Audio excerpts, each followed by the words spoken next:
Welcome to my channel, a list that brings your story about the love of a mafia boss. Now let's listen. The restaurant smelled like expensive cologne and older money, the kind that didn't need to announce itself. I moved between tables with practiced invisibility, refilling water glasses and clearing plates while the city's elite pretended I didn't exist. My feet ached in my worn sneakers, hidden beneath black slacks that had seen better days.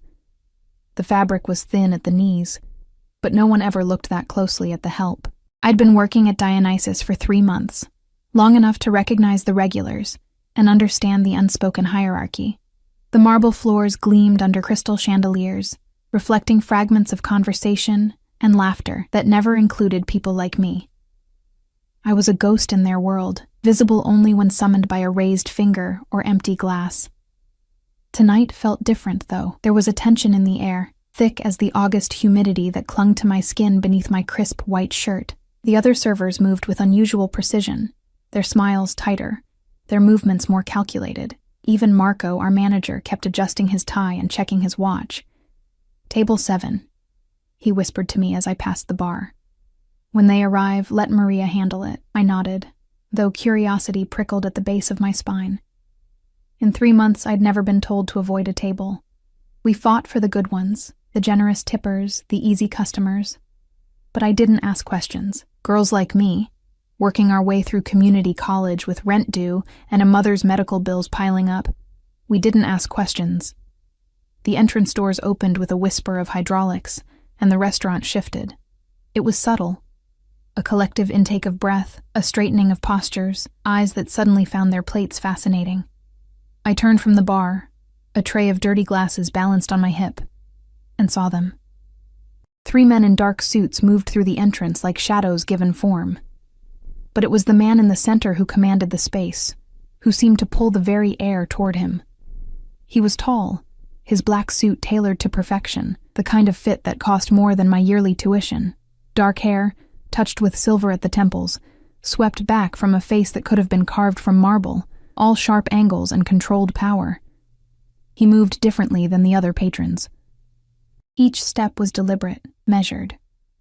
His dark eyes scanned the room with the precision of someone who cataloged threats the way other people counted sheep. The 2 men flanking him, clearly security, their jackets cut to hide shoulder holsters, maintained a careful distance, close enough to intervene, far enough to give him space. Marco materialized at my elbow, his breath quick. "That's Dante Caruso," he hissed. "Don't stare." But I was already looking away, my heart doing something strange in my chest. I'd heard the name, of course. Everyone in the city knew it, whispered in the same breath as words like empire and untouchable. The Caruso family didn't just own businesses. They owned the shadows between them. They were seated at table 7, the corner booth with the best view of both entrances. I watched Maria approach them, her usual confidence replaced with something that looked like fear wearing a smile. She spoke, her lips moving rapidly, but Dante Caruso didn't respond. His eyes tracked her words, his expression unchanging, carved from stone. One of his men leaned in, speaking into his ear. Dante's gaze shifted to the man, and he signed something with his hands, quick, fluid movements that carried the weight of commands. The security nodded and stood, walking toward Marco. "He needs someone who knows sign language," the guard said, his voice carrying the kind of authority that didn't ask, it informed. "The blonde server. She knows it?" Marco's face went pale. "Maria? No, she doesn't." "Then find someone who does." The restaurant fell into that peculiar silence that comes from people pretending not to eavesdrop while hanging on every word. Marco looked around desperately, his eyes landing on each server in turn. They all found reasons to be busy, to look away, to suddenly remember urgent tasks in the kitchen. Something in my chest twisted. I'd spent my whole life being invisible, being overlooked, being the girl who didn't matter. I'd watched my mother fade into the background of her own life, too tired from double shifts to fight for recognition. I'd promised myself I'd be different, that I'd be brave when it counted. This probably didn't count. This was probably the stupidest idea I'd ever had. "I know sign language," I heard myself say. The words fell into the silence like stones into still water. Every head turned toward me. Marco's expression cycled through surprise, horror, and something that might have been resignation.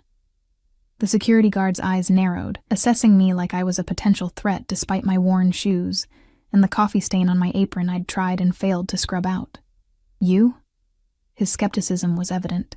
My younger brother is deaf, I said, meeting his gaze even as my pulse hammered in my throat. I've been signing since I was 8. It wasn't entirely true. My brother, Tommy, had died when I was 15, taken by the same car accident that had left my mother with chronic pain and mounting debt. But the skills remained. Muscle memory in my fingers, a language I still practiced alone in my apartment, signing to ghosts. The guard studied me for a long moment, then turned and walked back to the table. He leaned down, signing to Dante Caruso. I was too far away to read the words, but I saw Dante's eyes shift, finding me across the crowded restaurant. The impact of his gaze was physical. Dark eyes, almost black in the low light, locked onto mine with an intensity that made my breath catch. He didn't look away, didn't blink, just studied me with the kind of focus that suggested he could see through my carefully constructed armor to the scared girl beneath. Then he signed something. One hand, a simple gesture. Come. Marco's hand gripped my elbow. Ella, you don't have to. It's fine, I interrupted, though my voice shook slightly. It's just taking an order. I set down my tray of dirty glasses and walked toward table 7. Each step felt like moving through water, resistance building with every inch closer. The other diners watched from their periphery, their conversations muted, waiting to see what would happen to the foolish girl who'd volunteered for something everyone else had the sense to avoid. Up close, Dante Caruso was even more overwhelming. He sat with perfect posture, his hands resting on the white tablecloth, rings catching the light. One signet, one plain band of dark metal. The scent of him reached me first. Cedar and something darker. Expensive cologne mixed with gun oil and danger. His security had moved to adjacent tables, creating a buffer zone. We were alone in the bubble of his presence, and I felt the weight of it pressing against my skin. I pulled out my order pad with trembling fingers, then set it aside. No point pretending this was normal. Instead, I signed, my hands suddenly steady in the familiar language. Good evening. What can I get for you? Something flickered in his dark eyes. Surprise, maybe, or recognition. He signed back, his movements precise, elegant despite the clear power in his hands. You weren't lying. No, sir. Don't call me sir. His signing carried an edge of command even in silence. You know who I am? I hesitated, then nodded. Lying seemed like a spectacularly bad idea. Then you know people are afraid of me. It wasn't a question, but I answered anyway. Yes. Are you afraid? The honest answer was yes. I was terrified. My hands wanted to shake, my pulse was racing, and every instinct screamed at me to run. But there was something else beneath the fear. A strange pull, a curiosity about the man who commanded such dread while sitting in silence. A little, I signed honestly. But you still need to eat. The corner of his mouth moved, not quite a smile, but close. It transformed his face for a heartbeat, made him look less like a carved statue and more like a man. Practical, he signed. What's your name? Ella. Ella. He shaped my name with his hands like he was testing the feel of it. How long have you been signing? 12 years. Why? I could have lied. Should have lied. Given him some sanitized version that kept my grief private. But something about the directness of his question, the way he looked at me like I was actually visible, pulled the truth from me. My brother was deaf. He died 7 years ago. His expression didn't change, but his hands stilled for a moment. Then, I'm sorry. 2 simple signs, but they carried weight. I nodded, not trusting my hands to stay steady. The Brassato al Barolo, he signed, shifting back to business. And tell your chef if he burns it like he did last month, I'll buy this restaurant just to fire him. Despite myself, I almost smiled. I'll make sure he knows. You smile when you're nervous, he observed, his dark eyes tracking my face. Your left hand trembles slightly, but your right stays steady. You learned to sign with someone you loved. The accuracy of his observation unsettled me. I'd never noticed the tremor, but he was right. My left hand, the one I'd used to hold Tommy's while we practiced, always shook when emotions ran high. I should place your order, I signed, needing distance from those penetrating eyes. Wait. His hand moved sharply. A command. Tomorrow night. Come back. I work tomorrow. I know. He pulled a card from his jacket pocket, slid it across the table. Heavy stock, embossed lettering. Just a name and a phone number. If you need anything. Anything at all. I stared at the card, not touching it. Accepting it felt like crossing a line I couldn't uncross. Why? I signed. Because you're the first person in 5 years who's looked at me and seen someone who needs to eat. His hands moved with brutal honesty. Everyone else sees a monster. Are you? The question left my hands before I could stop it. A monster? He held my gaze for a long moment, and I saw something dark and vast in those eyes. Depths I couldn't begin to fathom. Yes, he signed simply. But even monsters appreciate kindness. I picked up the card with numb fingers, slipped it into my apron pocket where it burned against my hip like a brand. Then I turned and walked toward the kitchen on legs that barely held me, feeling his eyes track every step. Marco met me at the kitchen door, his face ashen. What did he say to you? He ordered the brasato al barolo. I managed, my voice strange in my own ears after so much silence. And he said not to burn it. I didn't mention the card. Didn't mention the way my heart was still racing, or the feeling that I'd just made a choice that would change everything, though I couldn't yet see how. The rest of the night passed in a blur. I served other tables, smiled at other customers, collected tips and cleared plates. But I felt the weight of Dante Caruso's presence like gravity, pulling at me even across the room. Several times I caught him watching me, his expression unreadable, his hands still on the table. When he finally left, the restaurant seemed to exhale. Conversations resumed their normal volume. Marco stopped checking his watch every 30 seconds, but I felt his absence like a missing tooth, my tongue constantly returning to the empty space. I finished my shift at midnight, my feet screaming in protest as I changed from my work shoes to my sneakers in the employee locker room. The card was still in my apron pocket. I pulled it out, studying the embossed letters in the fluorescent light. Dante Caruso, and a phone number. Nothing else. No address, no title, no explanation. I should throw it away. Should forget this night ever happened and go back to being invisible, safe in my anonymity. I had enough problems without adding connection to the city's most dangerous man to the list. Instead, I slipped the card into my wallet, next to the photo of Tommy making bunny ears behind my head at his 8th birthday party, both of us grinning at the camera like we had all the time in the world. Outside, the August night wrapped around me like a warm blanket. The subway station was 2 blocks away, the platform mostly empty at this hour. I clutched my purse and kept my head down, following the same route I'd taken every night for 3 months. I didn't see the man following me until he was already too close. The footsteps behind me were too deliberate to be coincidence. I'd learned to read the rhythm of the city, the rushed commuters, the leisurely tourists, the predators who moved with purpose. These steps had purpose. My hand tightened on my purse strap as I quickened my pace. The subway entrance glowed ahead, a beacon of fluorescent safety. Just 1 more block, 50 more steps. I counted them in my head, the same way I'd counted Tommy's heartbeats in the hospital, desperate arithmetic that never changed the outcome. Ella. The voice cut through the humid air, unfamiliar and sharp. I didn't stop, didn't turn. My mother's warnings echoed in my head. Never acknowledge them. Never let them know you're afraid. Ella Monroe. Closer now. I know you can hear me. The use of my full name froze me mid-step. Nobody at the restaurant knew my last name except Marco, and he'd never give it out. The personnel file was locked in his office, which meant I turned. The man was average height, average build, with the kind of face that disappeared in crowds. Brown hair, brown eyes, a suit that cost more than my monthly rent but lacked the tailored perfection of Dante's. He held his hands visible, empty, but something in his smile made my stomach clench. "Who are you?" I demanded, voice steadier than I felt.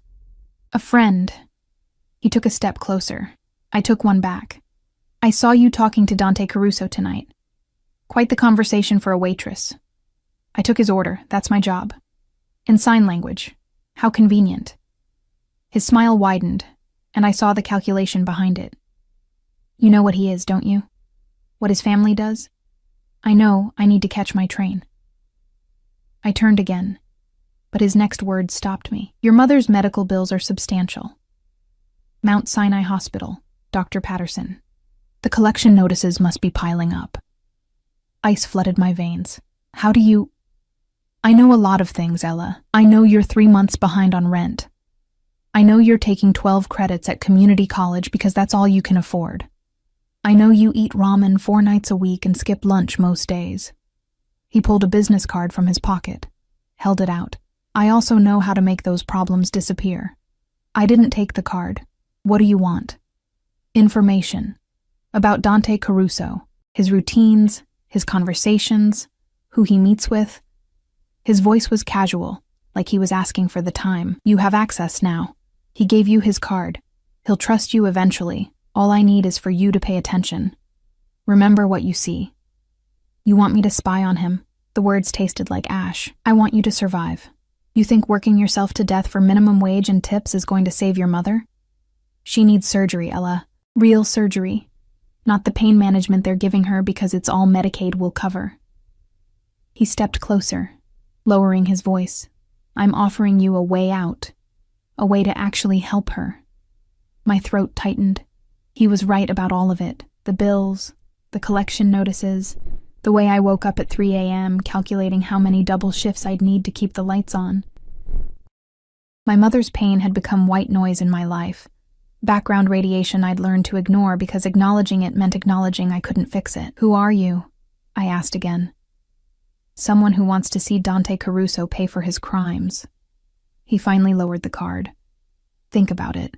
You have my number if you change your mind. He walked away, disappearing into the flow of pedestrians like he'd never been there at all. But the card remained in my hand, and the knowledge of my private struggles remained exposed, violated. I made it to the subway on autopilot, collapsed into a plastic seat in the empty car. My hands shook as I pulled out both cards, the heavy embossed one from Dante, the cheap business card from the stranger. Michael Torino. Private investigator.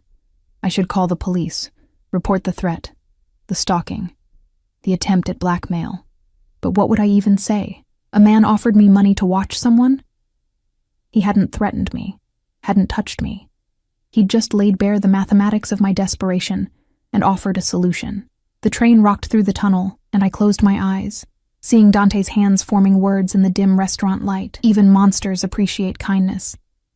He'd called himself a monster, claimed it openly, no pretense of innocence. But he'd also apologized for Tommy's death, with a sincerity that had cracked something in my chest.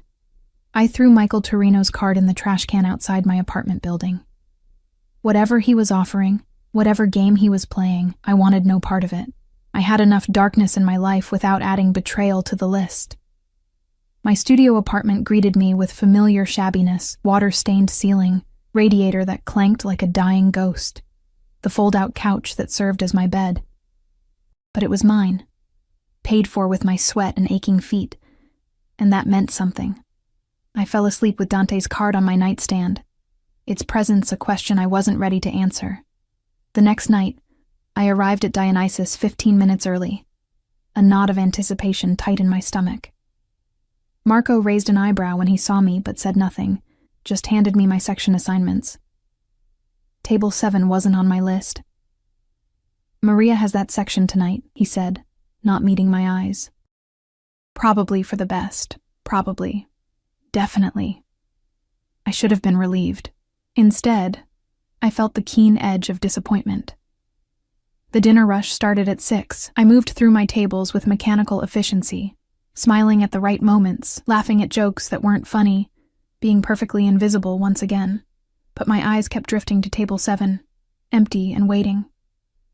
He arrived at 7:30. The same entrance, the same 2 security guards, the same shift in the restaurant's atmosphere. But this time, when Dante's dark eyes scanned the room, they found me immediately, held. Something passed between us across the crowded space. Acknowledgement. Recognition. Something I didn't have words for. Maria approached their table with a tray of water glasses. I watched her smile, watched her speak, watched Dante's expression remain impassive. Then I saw his hand move, signing something. Maria's smile faltered. She nodded, set down the glasses, and walked directly toward me. "He wants you," she hissed, her professional mask slipping. "Table 7, he asked for you specifically." My heart kicked against my ribs. "What did you tell him?" "That you're busy with your own section. He said he'd wait." She thrust her order pad at me. "Marco's going to kill me, but I'm not arguing with Dante Caruso. You take them. I'll cover your tables." We switched sections without Marco noticing.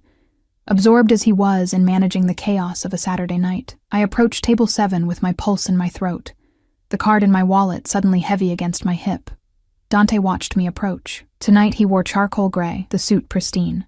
His dark hair swept back to reveal the sharp angles of his face.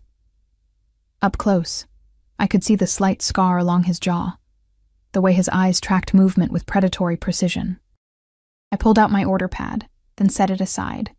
Signed instead, "Good evening." "You came back," he signed, and I couldn't read his expression. "I work here. You could have requested a different section, different shift." His hands moved with certainty. "You didn't." He was right. I could have. Should have. The smart thing would be to stay far away from Dante Caruso and his dark eyes, and the way he made me feel visible in a way that was both terrifying and intoxicating. "You said you wanted me to come back." I signed before I could reconsider. "I did." He leaned back slightly, studying me. "Do you know why?" "No. Because you treated me like a person. Not a king, not a threat, just someone who needed to eat." He paused, his next sign slower, more careful. "It's rare. And valuable. I'm just a waitress. You're not just anything." His correction was sharp. What did the man want last night? The question hit me like cold water. I must have shown my shock because his expression hardened. "You were followed from here. A man in a brown suit spoke to you for approximately 4 minutes outside the subway entrance on 3rd Street. My people observed but didn't interfere. I'm asking now, what did he want?" My hands felt numb. He'd had me followed, had people watching me, the violation of it mixed with something else. A twisted kind of protection I didn't ask for but apparently had anyway. "How did you—" I started, but he cut me off. "I protect what's mine. Answer the question." "I'm not yours." I signed, anger giving me courage. "You became mine the moment you approached this table. No arrogance in the statement, just fact. Now tell me what he wanted." I should have lied, should have walked away, quit my job, disappeared into the city's anonymous masses. Instead, I told him the truth, my hands shaping words that felt like betrayal, even though I'd already decided against Michael Torino's offer. "He wanted me to spy on you, said he'd pay off my mother's medical bills if I reported on your movements, your meetings." Dante's expression didn't change, but something shifted in his eyes, a darkness that made my breath catch. "And you said?" "No." I threw away his card. "Why?" The question seemed genuine. He really wanted to know why I'd turned down money I desperately needed to avoid betraying a man I didn't know. "Because I don't sell people," I signed simply. "Not even monsters who appreciate kindness." The corner of his mouth moved again, that almost smile that transformed him. He reached into his jacket and pulled out a phone, typed something quickly, then set it aside. "Michael Torino," he signed. "Private investigator. Works for the Moretti family. They're trying to find leverage against me." He paused. "He'll be taken care of." My stomach dropped. Taken care of could mean anything, and I had a feeling I didn't want to know the details. "I don't want anyone hurt because of me." I signed quickly. "He threatened you, invaded your privacy, tried to manipulate you." Dante's hands moved with controlled fury. "That has consequences. Please." I didn't know why I was pleading for a man who'd stalked me, but the thought of violence on my behalf made my skin crawl. "Just make him stop. That's enough." Dante studied me for a long moment, his dark eyes unreadable. Then he pulled out his phone again, typed something different. When he looked up, his expression had softened fractionally. He'll be convinced to leave the city. No permanent damage. His next signs came slower. You're too soft for this world, Ella. Maybe, I signed. But I'm still here. Yes. You are. He gestured to the empty seat across from him. Sit. I'm working. I own 40% of this restaurant. Sit. The revelation shouldn't have surprised me, but it did. Of course he owned part of Dionysus. Men like Dante Caruso owned pieces of everything. Invisible empires built on silence and power. I glanced around. Marco was occupied with a difficult customer. The other servers were deliberately not looking our way. I slid into the booth across from Dante, acutely aware of his security watching from nearby tables, their eyes tracking every movement. Your mother's medical bills, he signed. Mount Sinai. Dr. Patterson. Chronic pain from a car accident 7 years ago. I went still. How much do you know? Everything. No apology in the statement. Your brother died in the same accident. Your father left 6 months later. You've been working 2 jobs since you were 16. Put yourself through community college. Business administration major. 3.7 GPA despite working 60 hours a week. Hearing my life summarized in his hands felt surreal, invasive, like being dissected under bright lights. Why? I signed, my hands shaking now. Why do you care? Because you're interesting. He leaned forward slightly, and I caught his scent again, cedar and danger and something darker. Because you looked at me and saw past the surface. Because you're kind even when kindness costs you. You don't know me. I know enough. His next signs came with absolute certainty. I'm going to make you an offer. You can refuse. But hear me first. My heart hammered. Every instinct screamed at me to run. But I couldn't move. Pinned by those dark eyes. I need someone I can trust, someone who can move in both worlds. Mine and theirs. He gestured vaguely toward the other diners. Someone who understands sign language. Who's invisible to the people who matter. Someone smart enough to handle delicate situations. You want me to work for you, I signed. Understanding dawning. I want you to be mine, he corrected. My translator. My eyes and ears. You'll be compensated. In places I can't go. Generously. Your mother's bills paid. Your tuition covered. A better apartment. In exchange for what? Your loyalty? Your discretion? Your time? He paused. And eventually, if you're willing, more than that. The last part sent heat through my chest. Confusing and dangerous. I don't understand. I signed. Though I was afraid I did. I think you do. His eyes held mine. I'm a patient man, Ella. I can wait for you to see what I already know. Which is? That you belong with me. He gestured between us. Was inevitable from the moment you decided not to be afraid. I stood abruptly, the booth suddenly suffocating. This is insane. You don't know me. I don't know you. Yesterday was the first time we met. Time is irrelevant. He remained seated, calm in the face of my panic. But I won't force you. Think about it. The offer stands. And if I say no, then you say no. His signs were gentle now. I'm not the monster everyone thinks I am, Ella. Not with you. But you are with everyone else, yes. No hesitation. Which is why I can protect you. Why I can give you the life you deserve instead of the one you're surviving. I grabbed my order pad, needing something normal to hold on to. I need to get back to work. Of course. He picked up the menu, the conversation apparently over. I'll have the osso buco tonight. And Ella? I paused, looked back. Be careful walking home. Michael Torino might be handled, but the Moretti family has other resources. Stay in well-lit areas. Take cabs when possible. His expression darkened. Or accept my offer, and you'll have a driver. Your choice. I walked away on numb legs, my mind spinning. The rest of the night passed in a haze.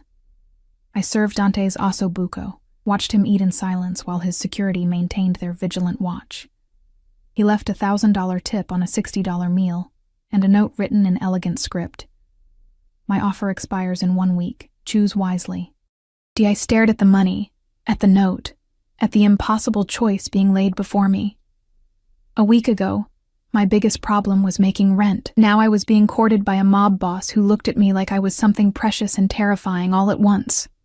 I should run, should disappear into the anonymous safety of poverty and obscurity.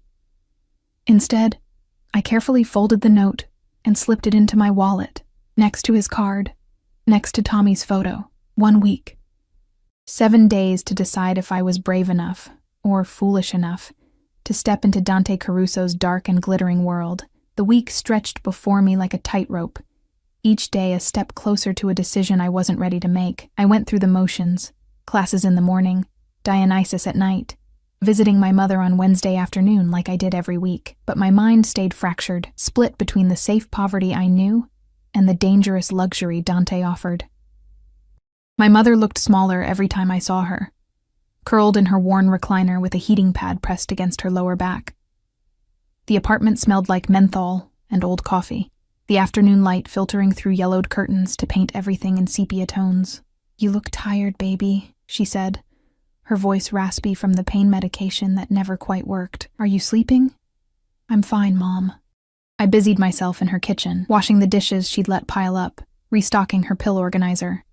The prescription bottles lined the counter like soldiers: hydrocodone, gabapentin, muscle relaxers that left her fuzzy and distant. "How's the pain today?" "Same as always." She shifted, wincing. "Dr. Patterson wants to try a new physical therapy protocol, but insurance won't cover it. Says it's experimental." I gripped the edge of the sink, staring at my distorted reflection in the faucet. Insurance wouldn't cover it. The story of our lives, written in denied claims and mounting debt. "I'll figure something out," I said, the lie familiar on my tongue. "Ella, no. You're already working yourself to death. I won't have you." I said I'll figure it out. The sharpness in my voice silenced her. I immediately regretted it, but the weight of Dante's offer pressed against my chest, making it hard to breathe. One signature, one decision, and my mother could have real treatment. Real surgery. A chance at a life without constant pain. All it would cost was my safety, my autonomy, my soul. Small price, really. I stayed until she fell asleep, her breathing evening out as the medication kicked in. Then I took the bus back to my apartment, Dante's note burning a hole in my pocket. Thursday night, Dante didn't come to the restaurant. I told myself I was relieved, but the disappointment sat heavy in my stomach. Friday, the same. By Saturday, I'd convinced myself he'd moved on, found someone else to be his translator, his eyes and ears. Then Sunday arrived. I wasn't scheduled to work, had planned to spend the day studying for my accounting midterm, but at 10 a.m., my phone rang, an unknown number with a local area code. "Hello?" Silence. Then a text came through from the same number. "This is Dante. I'm sending a car for you. Noon. Wear something comfortable." My fingers trembled as I typed back. I didn't agree to anything. The response was immediate. "I know. This isn't work. This is a date. You can say no." I stared at the words for a full minute. A date.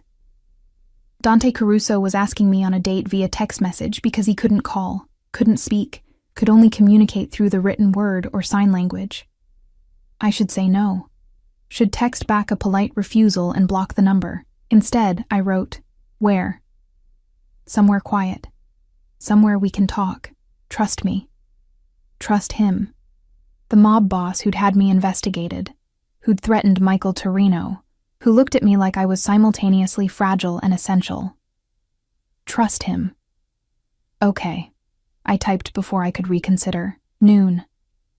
I changed outfits 4 times before settling on jeans and a simple green sweater, comfortable, like he'd requested, but nice enough that I didn't feel completely outclassed. At 11:55, a black Mercedes with tinted windows pulled up outside my building. The driver was one of Dante's security from the restaurant, the older one with gray at his temples and assessing eyes. He opened the back door without a word, and I slid into leather seats that probably cost more than my entire apartment. We drove north, out of the city and into the countryside. Trees replaced buildings, the September air carrying the first hints of autumn. I watched the landscape change through tinted windows, my nerves building with every mile.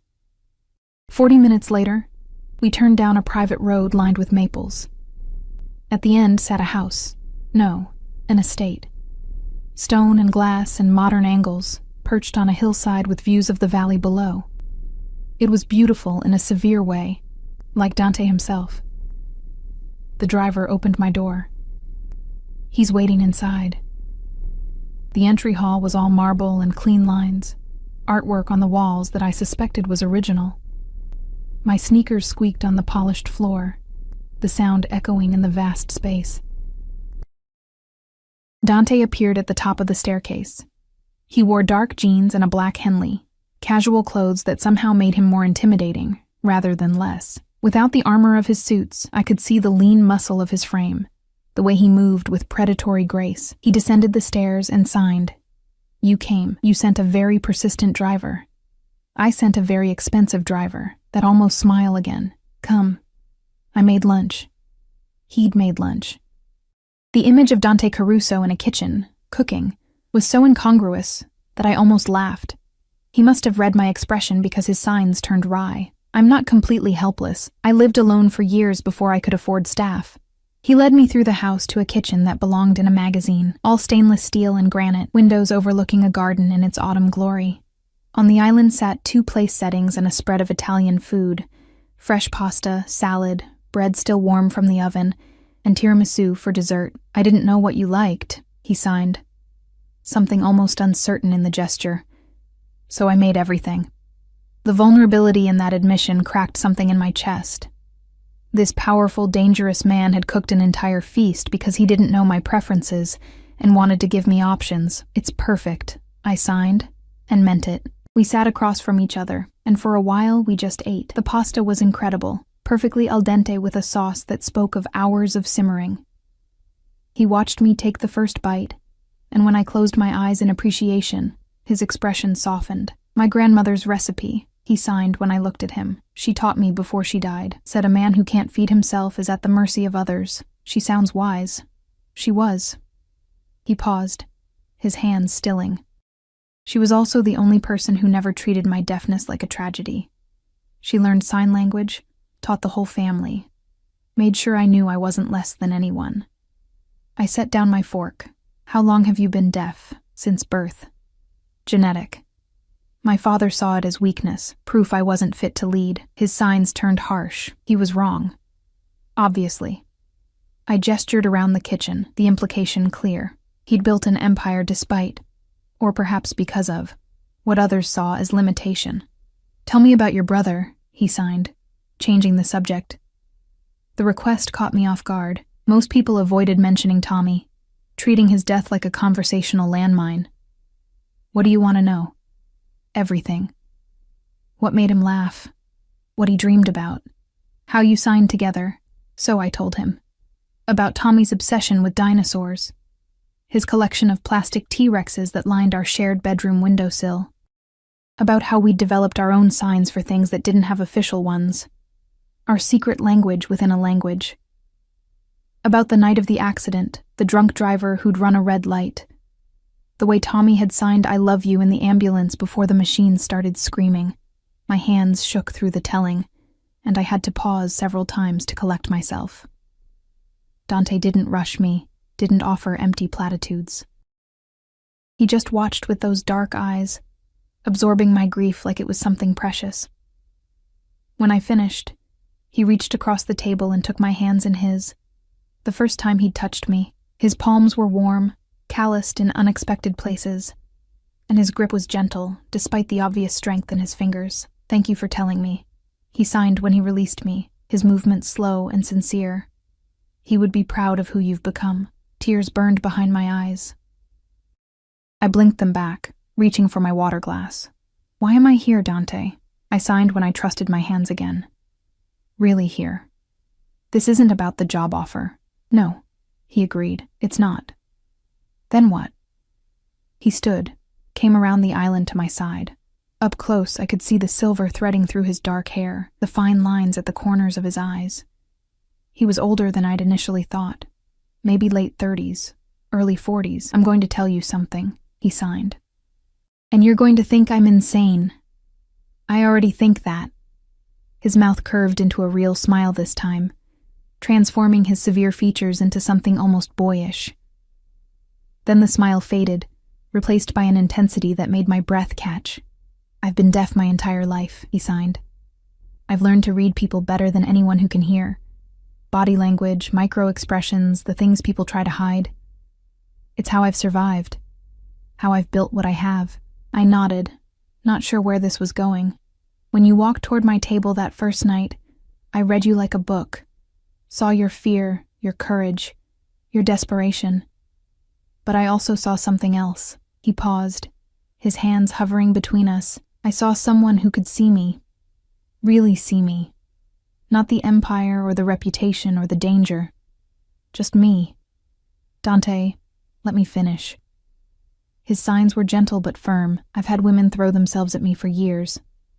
Beautiful women, sophisticated women, women who want the power or the money or the thrill of danger. I've never wanted any of them. My heart was pounding now, a rabbit trying to escape my ribs. "But you," he continued, his dark eyes locked on mine.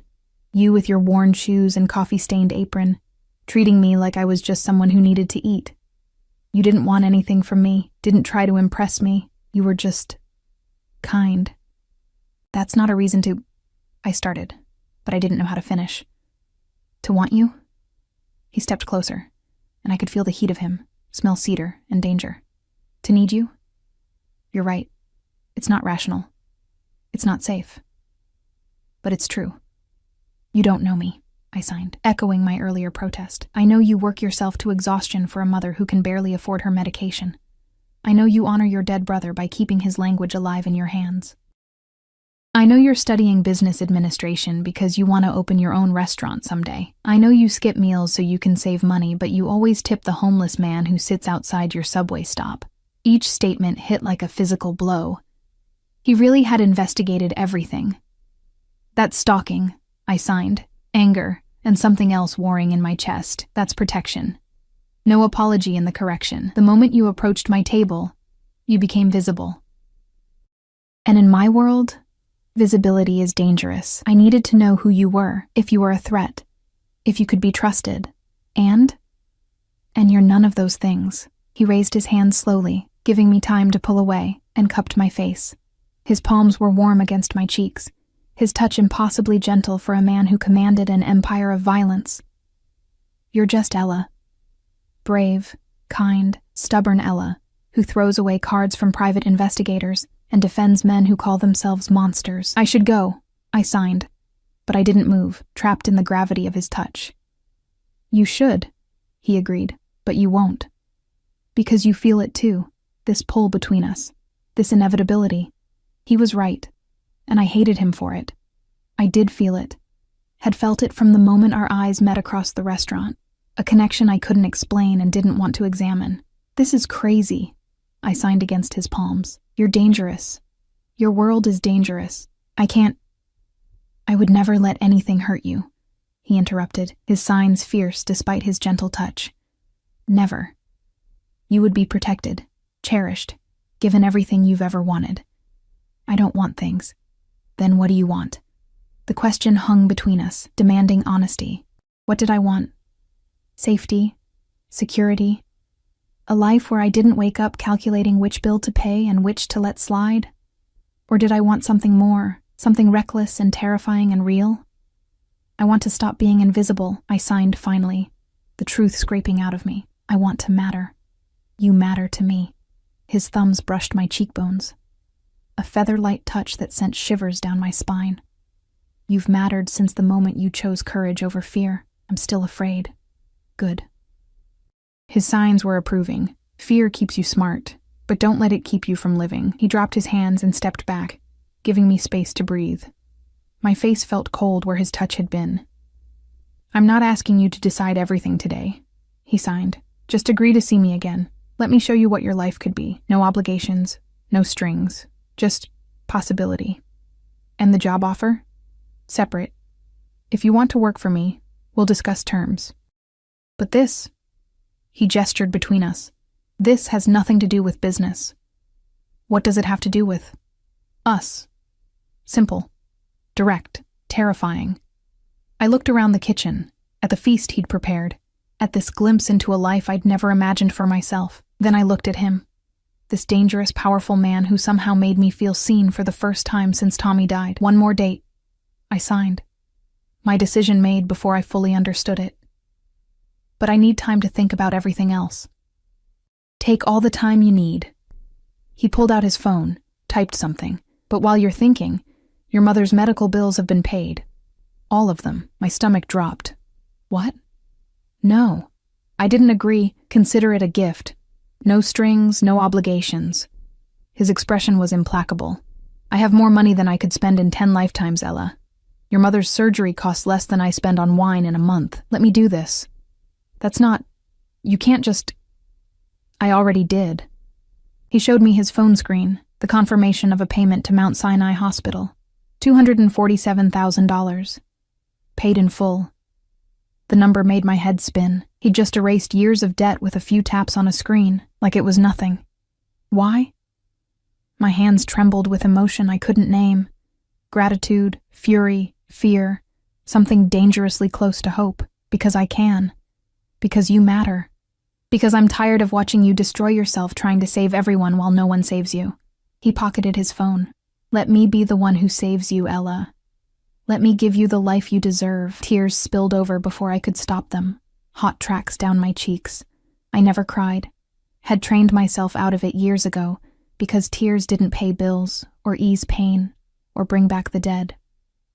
But standing in Dante Caruso's kitchen, faced with a kindness I didn't know how to accept, I broke. He pulled me into his arms and I let him. Let myself collapse against his chest while he held me with a tenderness that contradicted everything I knew about him. His heart beat steady under my ear, and his hands moved in slow circles on my back. Comfort, in a language beyond words. When the storm passed, I pulled back, wiping at my face with embarrassed hands. Sorry, I signed. I don't apologize. His signs were gentle. You're allowed to feel things. I don't know how to accept this, any of this. Then learn. He brushed a tear from my cheek with his thumb. I'm a patient teacher. Despite everything, I almost smiled. Is that what this is? Teaching? Among other things. His eyes held promises I wasn't ready to examine. Come, let me show you the rest of the house. He led me through rooms that spoke of wealth I couldn't fathom, a library with floor-to-ceiling bookshelves, a gym that belonged in a professional training facility, a music room with instruments I didn't recognize.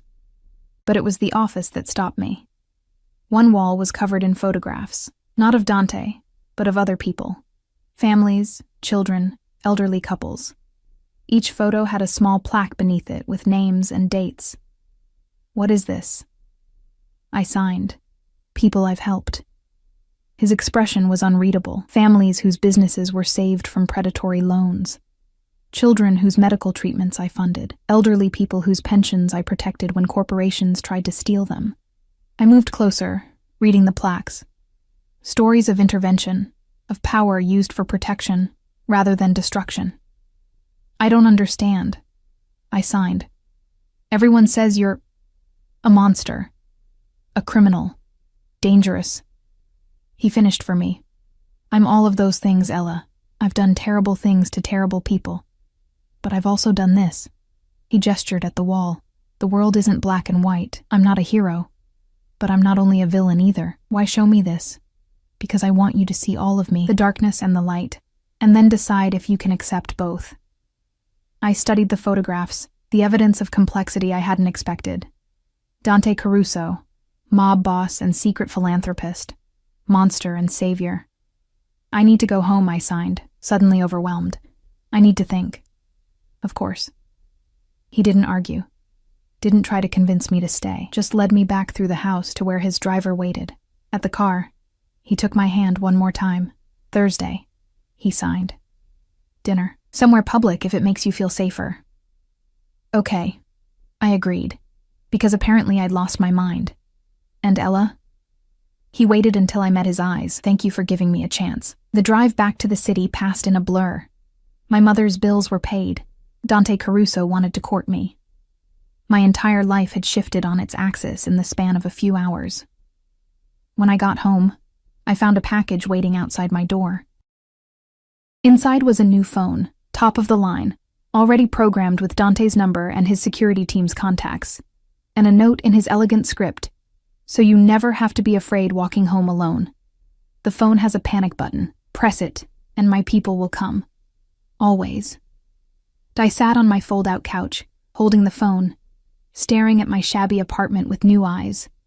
In 1 week, Dante Caruso had seen all of me, the poverty, the struggle, the grief, and instead of looking away like everyone else, he'd stepped closer. And God help me, I wanted to let him. Thursday arrived wrapped in autumn rain, the kind that turned the city gray and made everyone huddle deeper into their coats. I stood in front of my closet, if the narrow alcove with a hanging rod could be called that, and faced the reality that I owned nothing appropriate for dinner with Dante Caruso. My work uniform hung on one end, my 3 pairs of jeans on the other, and between them a collection of sweaters and discount store blouses that had seen better days. Nothing that said, I'm going to dinner with a mob boss who paid my mother's medical bills and keeps looking at me like I'm something precious. The new phone buzzed on my nightstand. A text from Dante. A package will arrive in 1 hour.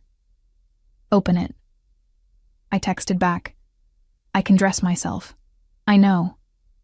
But I want to give you this. Let me. The package arrived exactly 60 minutes later, delivered by a professional courier in a black suit. Inside the discreet garment bag was a dress the color of deep wine, silk that whispered against my fingers like water. The label was Italian, the kind of designer I'd only seen in magazines. It fit perfectly, because of course he knew my size. Of course he'd anticipated this. I should have been angry at the presumption. Instead, I stood in front of my bathroom mirror and barely recognized the woman looking back. The dress transformed me, or maybe it just revealed what had always been there, hidden beneath exhaustion and discount clothing. My dark blonde hair, usually pulled back in a practical ponytail, hung loose around my shoulders. My green eyes looked brighter against the wine silk. I looked like someone who belonged in Dante's world. The thought terrified me. At 7 p.m., the same black Mercedes pulled up outside. But this time, when the driver opened the door, Dante himself was waiting in the back seat. He wore a charcoal suit with a black shirt, no tie, the top button undone to reveal the hollow of his throat. His dark eyes traveled over me slowly, taking in every detail, and what I saw in his expression made heat pool low in my stomach. Beautiful, he signed simply. I knew you would be. I slid into the car, acutely aware of the silk against my skin, the subtle scent of his cologne in the enclosed space.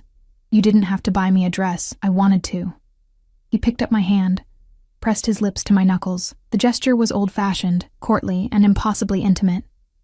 Let me spoil you, Ella. I have so few chances to give gifts that matter. The restaurant was in Tribeca, exclusive enough that it didn't have a sign, just a discreet address and a doorman who clearly knew Dante on sight. We were led through the main dining room to a private area in the back, a single table set for 2 beside floor-to-ceiling windows overlooking the rain-slicked city.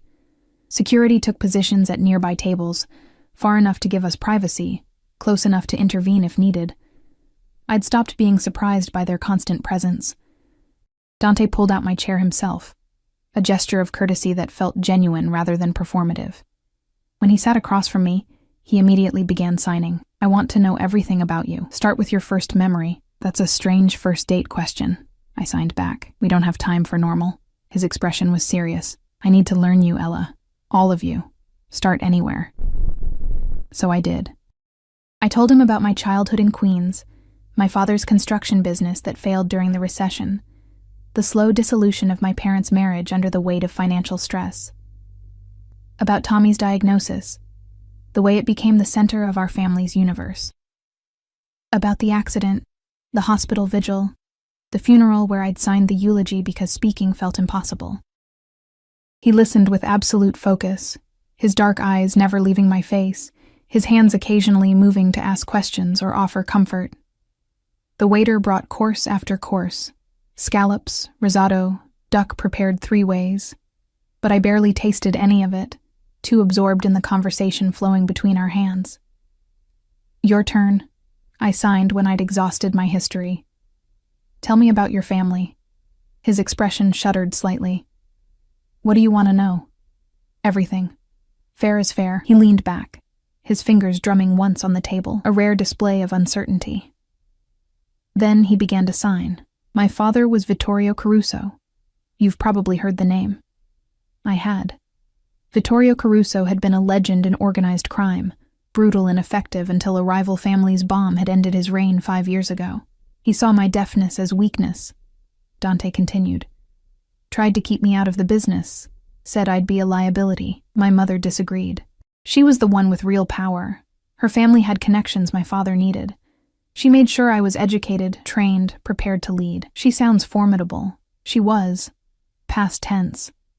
Cancer took her 3 years ago. By then, I'd already proven my father wrong. Being deaf isn't a weakness. It's a superpower in my world. I notice things hearing people miss. I read body language like you read books. No one can lie to me. No one? I challenged. He smiled, a real one this time. You don't lie, Ella. Your face shows everything you feel. It's one of the things I love about you. The word love hung between us. Casual but loaded with meaning. I shifted in my seat, suddenly warm. Tell me about the business. I signed, changing the subject. The legal parts. Real estate mostly. Legitimate construction. Some import, export. We own pieces of restaurants, hotels, nightclubs. The Caruso name opens doors. And the illegal parts? You don't want to know the details. Yes, I do. I leaned forward. If you want me in your life, I need to understand all of it. The darkness and the light, remember? He studied me for a long moment, then nodded slowly. Protection services, gambling. Some controlled substances, though I've been phasing that out, too unpredictable. We handle problems for people who can't go to the police. Sometimes that means violence. Sometimes it means worse. Worse than violence? Information can destroy more thoroughly than bullets. His signs were matter of fact.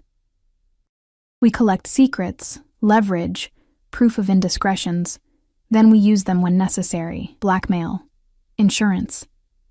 He didn't flinch from my assessment. The world we live in runs on power, Ella. Those who have it and those who don't. I make sure my family, my people, always have enough to survive. At what cost? Whatever it takes. No apology, no justification. Just honesty. I told you I was a monster. I meant it. I should have been repulsed. Should have stood up and walked out, called a cab, returned to my safe, poverty-stricken life. Instead, I asked, the wall of photographs in your office. How does that fit with the rest? Balance. He signed the word with both hands.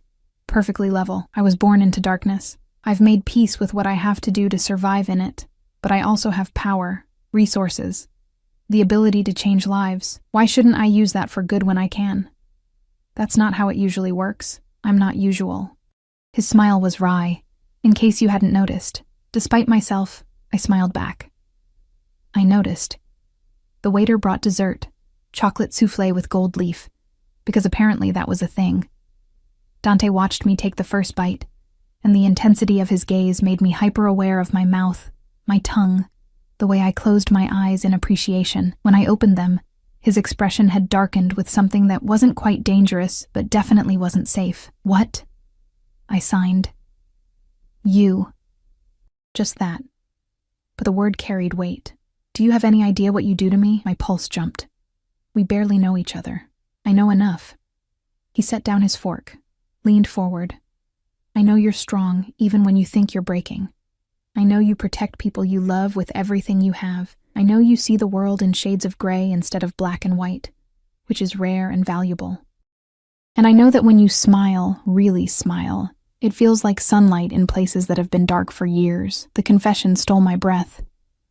Dante, I'm not good at this, he interrupted, his signs almost clumsy with emotion. Courtship, romance, the normal progression of relationships. My world doesn't allow for normal, so I'm just going to be honest. I want you, Ella. In my life. In my home. In my bed. I want to wake up to you and fall asleep beside you. I want to give you everything you've ever needed and things you haven't thought to want. That's not... I started, but I didn't know how to finish. Not realistic. Not possible. Not what I'd planned for my life?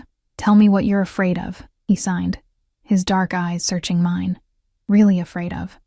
I looked away, out the window at the rain-soaked city. The truth sat heavy on my tongue, begging to be spoken. Signed. I'm afraid you'll consume me, I admitted finally.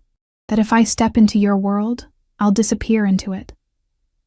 Become just another possession, another beautiful thing you own. Never. The force of his signing made me look back. You could never disappear, Ella. You're too bright, too essential. I don't want to own you. I want to give myself to you. There's a difference. Is there? In your world? In my world, yes. He reached across the table, took both my hands in his. I've owned many things. Property, businesses, people's loyalty bought with money or fear. But what I feel for you isn't ownership. It's reverence. The word hung between us, enormous and terrifying. You barely know me. I signed against his palms, my last defense. Then let me learn. His thumb stroked the inside of my wrists, finding my racing pulse. Give me time. Give me a chance to show you what we could be together. And if I can't handle your world, if I'm not strong enough, you walked up to my table when everyone else was too afraid. You threw away money you desperately needed because you won't betray people, even strangers. You've survived things that would break most people. His expression was absolutely certain. You're strong enough for anything, Ella. The question is whether you trust yourself enough to try. Before I could respond, his phone buzzed on the table. He glanced at it, his expression hardening instantly. He signed something sharp to one of his security guards, who immediately stood and left the room. What's wrong? I signed. Nothing you need to worry about, but his jaw was tight. His body language shifted to something more predatory. Business. I need to make a call. I'll be right back. He kissed my hand again, then stood and moved to a corner of the room, pulling out his phone. I watched him type rapidly, his expression growing darker with each message. One of the security guards approached me, signed, Mr. Caruso asks that you wait here. Don't leave the restaurant. Is he okay? He will be. Just stay inside. The guard returned to his position, and I sat alone at the table, anxiety building in my chest. Through the window I could see Dante pacing, his phone pressed to his ear. No, not pressed, he couldn't hear. But he was reading texts, his expression thunderous. 10 minutes passed, then 20. The waiter came by nervously, refilling my water, asking if I needed anything. I shook my head, my eyes on Dante's rigid back. Finally, he returned to the table. His composure was back in place, but I could see the tension in his shoulders, the way his hands formed signs with extra precision, a tell I was learning to read. I need to leave, he signed. Now, something's happened. What kind of something? The kind I handle personally. He stood, offered his hand. Come, I'll have someone drive you home. No. The word left my hands before I thought it through. If you're leaving, I'm coming with you. Absolutely not. His signing was sharp. It's not safe. Then make it safe. I stood, met his eyes. You said you wanted me in your life. This is your life. Show me. Ella. I'm not fragile, Dante. Stop treating me like I'll break. Something shifted in his expression. Surprise, respect, maybe even pride. He studied me for a long moment, then nodded once. Do exactly what I say. Stay close to me. Understand? Yes. He took my hand, laced his fingers through mine, and led me out of the restaurant. The Mercedes was already running, 2 additional black SUVs flanking it. Dante's security moved with military precision, surrounding us as we walked to the car. Inside, Dante immediately began typing on his phone, coordinating whatever response was needed. I watched the city blur past, heading toward the docks, toward parts of town I'd never had reason to visit. We pulled up to a warehouse, its exterior deliberately nondescript. Security exited first, scanning the area before opening our door. Dante helped me out, his hand firm on my lower back as he guided me inside. The warehouse interior had been converted into something between an office and a command center. Men in suits stood at attention, tablets and phones in hand. They all straightened when Dante entered, deference evident in their postures. In the center of the room, tied to a chair with blood running from his nose, was Michael Torino. My stomach dropped. Dante felt me tense, his hand tightening on my waist. I told you he'd be handled. He signed with one hand. This is how. Torino's eyes found me, widened with recognition and something that looked like accusation. I wanted to look away, but Dante's presence at my back kept me steady. One of Dante's men approached, began signing rapidly. I caught pieces of it. Found with surveillance equipment. Targeting you and the girl. Moretti family paying him. Dante's expression was carved from ice as he signed back, his movements too fast for me to follow. Then he turned to me. You don't need to watch this. What are you going to do? Convince him that leaving the city is in his best interest. His signs were deliberately vague. I promised you no permanent damage. I keep my promises. Dante. He cupped my face, forced me to look at him instead of Torino. This is the darkness, Ella, the part of my world that isn't romantic or exciting. This is what I do to protect what's mine. If you can't handle it, I'll have someone take you home. No judgment. But you need to decide now. I looked past him at Torino, at the blood and fear, at the evidence of Dante's power made physical. Everything in me screamed to run, to go back to my safe, simple life where violence was something that happened to other people. But then I thought of my mother's medical bills, paid in full. The wall of photographs in Dante's office, the way he'd held me while I cried, offered me reverence instead of ownership. The darkness and the light. I stepped closer to Dante, wrapped my arms around his waist, pressed my face against his chest. I'm staying. I signed against his shirt. I choose you. All of you. His arms came around me, crushing me against him with a fierceness that stole my breath. I felt him sign something to his men. Felt the room shift as they moved to execute his orders. You're sure? He signed when he pulled back enough to meet my eyes. No, I answered honestly.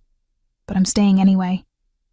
He kissed me then, finally, his lips claiming mine with a hunger that had been building since the moment we met. The kiss was possessive, consuming, a declaration of ownership I should have resisted, but instead surrendered to completely. When we broke apart, both breathing hard, his eyes were nearly black with desire and something deeper. Mine, he signed, the word absolute. Yours, I agreed, and felt the last of my resistance crumble. Behind us, I heard Torino start to plead, but I kept my eyes on Dante, on the man who was both my salvation and my damnation, and chose the fall. Dante kept his word. Michael Torino left the warehouse on his own feet, bruised and terrified but alive. I watched from Dante's side as the private investigator was escorted to a car that would take him to the airport. A one-way ticket to Seattle already purchased. A new identity waiting if he was smart enough to use it. He won't come back, one of Dante's men said aloud, signing simultaneously for his boss. The Morettis won't protect him after this failure. Dante nodded, then turned to me. His expression softened when he saw my face. Whatever he read there made him pull me close again. You're shaking, he signed. I know. No point denying it. The adrenaline was leaving my system, replaced with the full weight of what I'd just witnessed, what I'd just accepted. Let's go home, he signed, then paused. My home. Unless you want to go back to your apartment. Your home, I signed before I could reconsider. The drive back to his estate was quiet. I sat pressed against Dante's side, his arm around my shoulders, his thumb tracing circles on my bare arm. The wine-colored dress that had felt so elegant hours ago now felt like armor I was ready to shed. Inside, he led me upstairs to a bedroom that was clearly his. Masculine, minimal, all dark wood and clean lines. Floor-to-ceiling windows overlooked the valley, now just darkness punctuated by distant lights. I'll show you to a guest room. He started to sign, but I caught his hands. I don't want a guest room. His dark eyes searched mine, making sure I meant it. Then he pulled me close and kissed me again. Slower this time, thorough and devastating. His hands found the zipper of my dress, paused in question. I nodded. The silk pulled at my feet, and I stood before him in just my underwear, feeling simultaneously vulnerable and powerful under his hungry gaze. He signed something too fast for me to catch, then switched to pulling me against him, his mouth on my neck, my collarbone, everywhere he could reach. We made it to the bed in a tangle of limbs and desperate touches. He undressed with efficient grace, revealing lean muscle and scattered scars, evidence of a life lived dangerously. I traced one with my finger, a puckered mark on his ribs that looked like a knife wound. Later, he signed when I paused. I'll tell you all of it later. Right now, I just need you. And I needed him too. Needed to feel something other than fear and uncertainty. Needed to claim this choice I'd made with my whole body. He was patient despite his obvious desire, taking time to learn what made me gasp, what made me arch against him. When we finally came together, it felt like inevitability, like every choice I'd made since approaching his table had been leading to this moment. Afterward, I lay against his chest, listening to his heartbeat, feeling his fingers trace patterns on my spine. The silence between us was comfortable now. Familiar. A language we'd learned to speak fluently. He shifted to sign. Stay. Not just tonight. Move in with me. That's fast. I signed back, but without real protest. We don't have time for slow. His expression was serious. I know what I want, Ella. I've known since the moment you looked at me and saw someone who needed to eat instead of someone to fear. I'm not playing games. I'm asking you to build a life with me. I barely know how to accept dinner. I signed, half joking, half serious. You're asking me to accept everything. Yes. No hesitation. Your apartment lease ends next month. Move in here. Finish your degree. I'll arrange for you to transfer to a better school. All expenses covered. Work if you want to, or don't. Help me with the business if you're interested, or just be here. Be mine. I'm not a possession, no. You're a partner. He sat up, pulling me with him so we faced each other. I'm building an empire, Ella, not just the criminal parts, the legitimate businesses, the real estate, the investments. I need someone I trust absolutely to help manage it. Someone smart, educated, who can move in both worlds. You want me to work for you? With me. The distinction was important, as my equal, my other half. I'm a waitress with a community college education. I signed, reality crashing back in. I'm not qualified to. You're qualified because I say you are. His signing was fierce. Because you're brilliant and quick and people underestimate you. Because you can sign and hear, which makes you invaluable. Because I trust you. You barely know me. I protested again, but the argument was getting weaker. I know enough. He pulled me into his lap, his arms around my waist. But if you need time, take it. I can wait. Just promise me you'll consider it.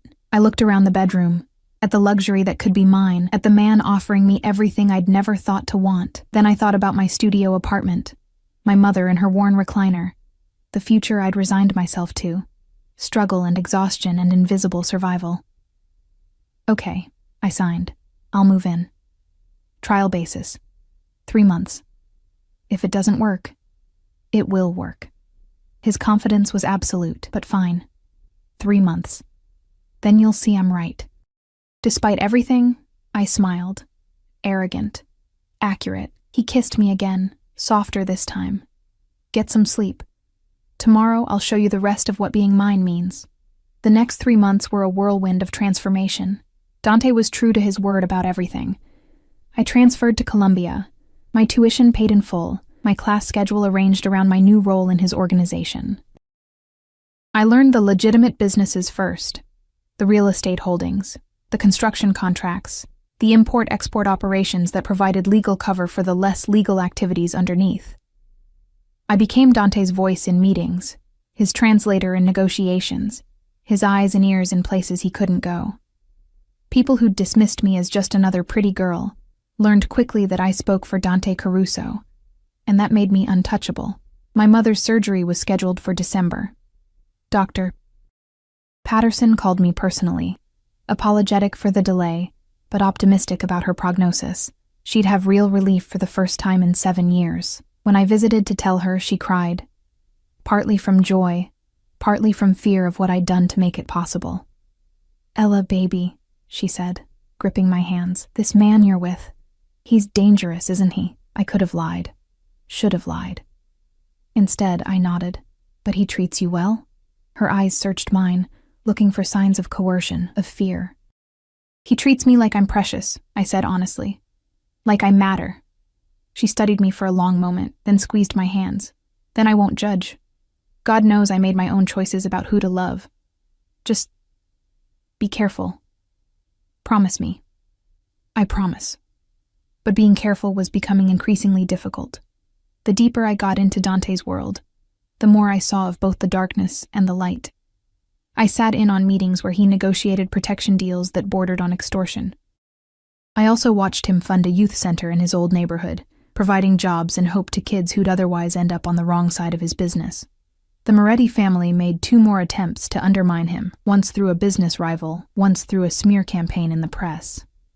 Dante handled both with ruthless efficiency, and I learned not to ask too many questions about the details. But he never lied to me. When I asked, he told me the truth, no matter how dark. "I had them beaten," he said one night, signing in the darkness of our bedroom. We'd started speaking aloud more, my voice and his hands creating a hybrid language between us. "Not killed, but hurt badly enough that they won't try again." "Does it ever bother you?" I signed back. "The violence?" "Yes." His honesty was brutal, but it's necessary. In my world, mercy is weakness. Hesitation is death. I protect what's mine, whatever it takes, and I'm yours. You're mine. He pulled me against him, his hands possessive on my waist. "But you're also your own. That's the difference. I would never stop you from leaving if you wanted to. But I'd do anything, to make you want to stay." I stayed. December arrived with the first snow, transforming the estate into something from a winter fairy tale. My mother's surgery was scheduled for the 15th. Dante insisted on the best surgical team, a private recovery suite, round-the-clock nursing care. The morning of the surgery, I was a nervous wreck. Dante found me in the kitchen at 5 a.m., staring at coffee I hadn't drunk, my hands trembling too much to hold the cup steady. He took it from me, set it aside, pulled me into his arms. "She'll be fine." He signed against my hair. "I have the best team money can buy. They won't fail." "You can't control everything," I signed back, my fear making me sharp. "Watch me." And somehow, impossibly, he was right. The surgery took 6 hours but went perfectly. Dr. Patterson came out beaming, showing us the scans, explaining how they'd repaired the nerve damage that had caused her chronic pain. "She'll need physical therapy," he said. "But barring complications, she should have full mobility and minimal pain within 6 months." I collapsed against Dante's chest, sobbing with relief. He held me while I fell apart, his presence solid and unshakable, the foundation I'd built my new life on. Christmas came 2 weeks later. Dante insisted on celebrating at the estate, inviting my mother once she was recovered enough to travel.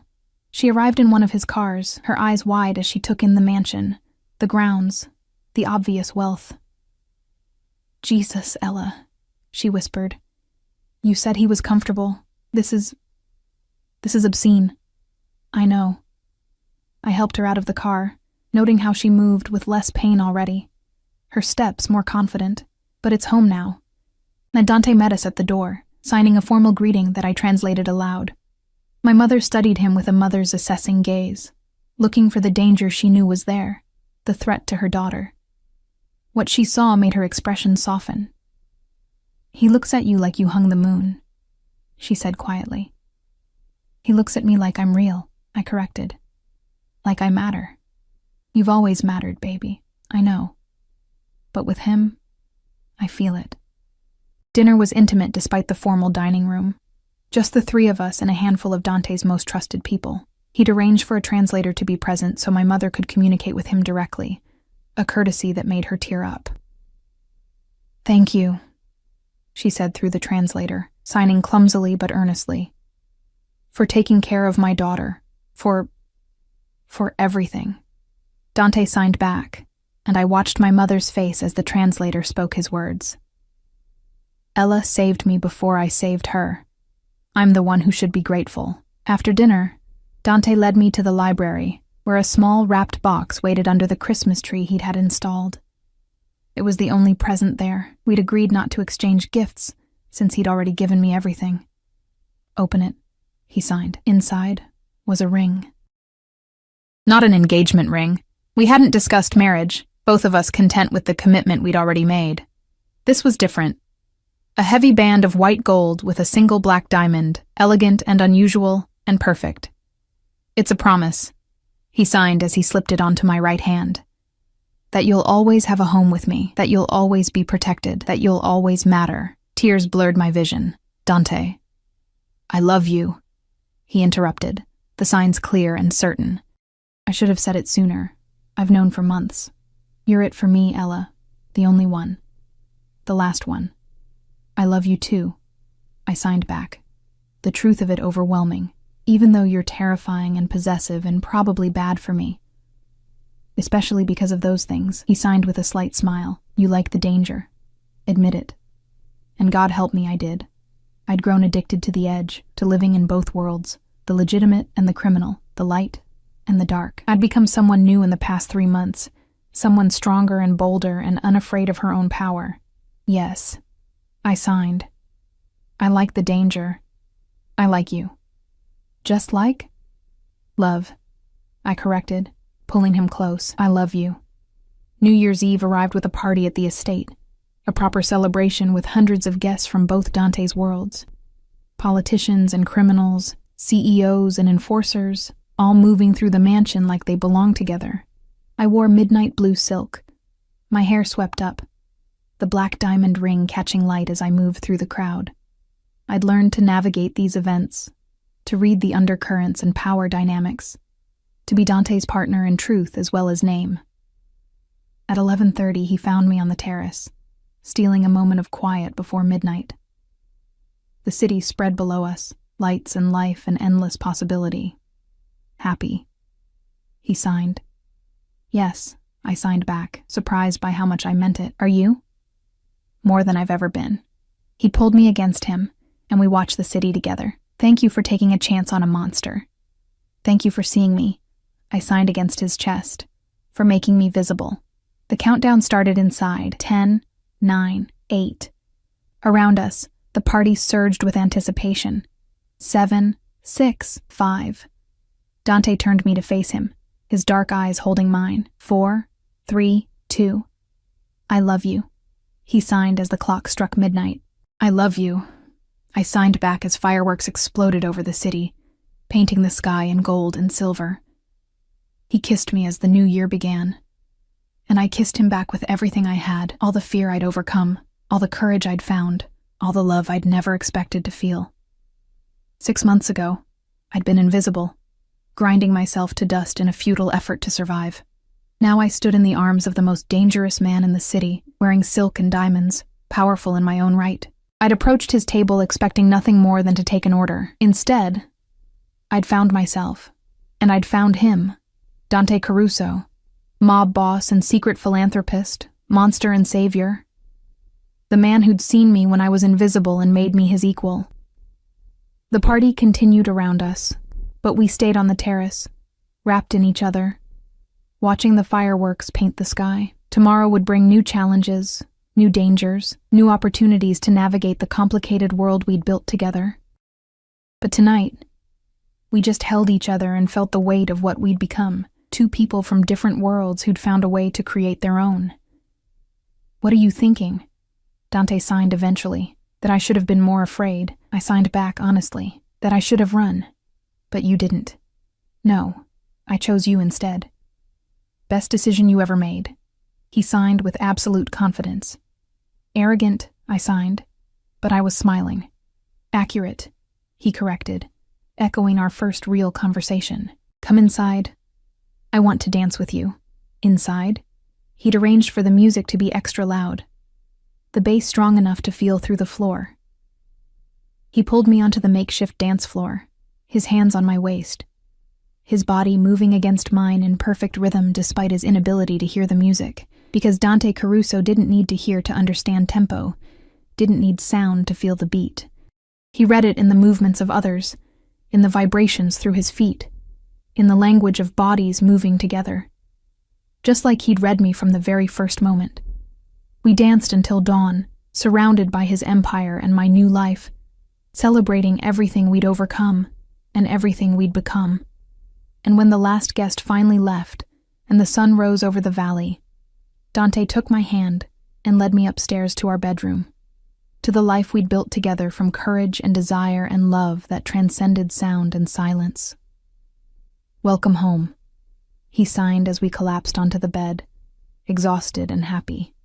"I've been home for months," I signed back, pulling him close. "Home is wherever you are." He kissed me then, soft and sweet and full of promise, and I kissed him back, tasting our future, complicated and dangerous and absolutely perfect. I'd walked up to his table when everyone else was too afraid, and he'd given me everything I'd never known to ask for: the deaf Mafia boss and the invisible waitress, the monster and the girl who saw past his darkness. We'd found each other in the chaos, and we'd built something real, something permanent, something worth every risk I'd taken. "Forever," Dante signed against my lips. "Forever," I agreed, and meant it with every fiber of my being. Outside, the world continued, dangerous and uncertain and full of shadows. But here in his arms, I'd found my light, and I was finally, perfectly visible,